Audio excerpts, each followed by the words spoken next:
covered in a bucket of water. Vicki has a look at a Raven 2 helicopter.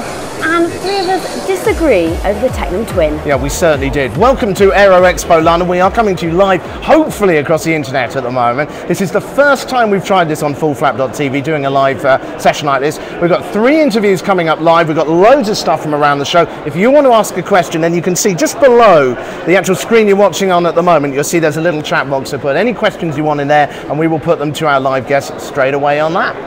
I have been having a look at some of the planes that I could actually learn to fly in, which is very exciting for me. Hopefully you'll see a bit of that later. Watch out the skies if you're flying around when Vicky's up there, but anyway. I also, on that note, have been having a look at airline safety with Gasco, which is very good.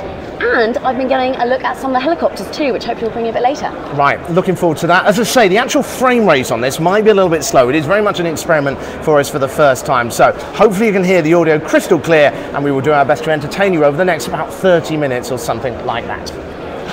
Everyone knows that it's not just in the sky where you do your flight training. Flight sims are a great way to get some practice in, but more importantly, they can be an awful lot of fun, as I found out, and you're going to see it now. I'm here with Colin from Frasca International and sitting in a flight sim at the moment. Now, because I want to do my PPL, I figure I'm going to be spending quite a lot of time in these sort of things. So what is this going to help me do? This is really intended for later on in your training, once you've finished your private pilot's licence and you go to commercial and want to get an instrument rating. If you're doing an instrument rating, a modular sort of 55-hour course, you can do 40 hours of that in the simulator. So you can see it will save you quite a lot of time and money. We can teach you much more in here because we can change the wind every day. I mean, if you do an approach here today, the wind's 5 knots from the north. It's going to be there all day and possibly tomorrow as well. I can give you a different wind, I can give you a different visibility, I can give you rain, I can give you all sorts of failures en route safely. So you're going to learn a lot more here. You'll never learn that last bit to touch down and land the aeroplane, but the procedures you will learn. That's why it's called a Flight Navigation Procedure Trainer, FMPT2. This is the top of the range machine for this sort of training. But this is specific to a certain type of aircraft, this simulator? Yes, this is specific in fact to a B-76, which is a Duchess. It's an American light twin, very popular in the training world, a 2-seat.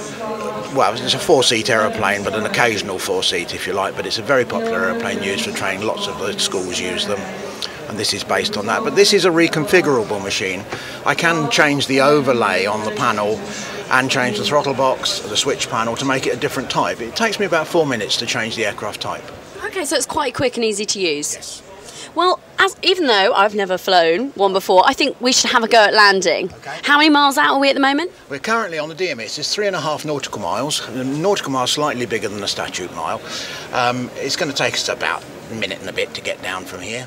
Well, let's get going then. So what do I need to do? On the left-hand side of the runway, there are 4 lights, 2 white and 2 red. It means you're perfectly on the glide slope.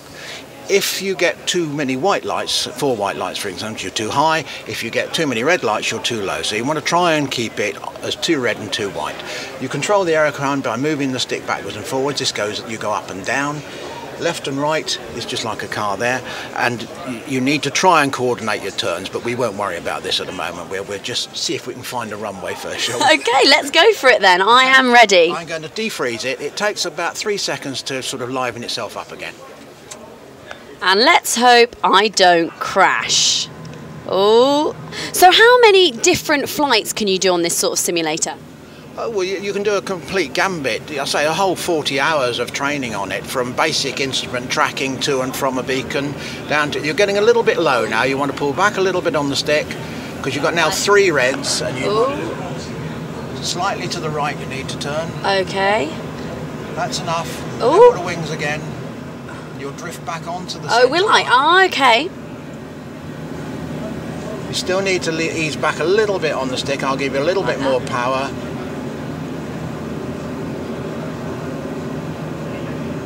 Here we go.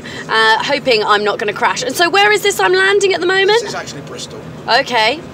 600 feet above sea level. There were 2 reds and 2 whites, absolutely perfect. You're dead on the centre line. Well, you're slightly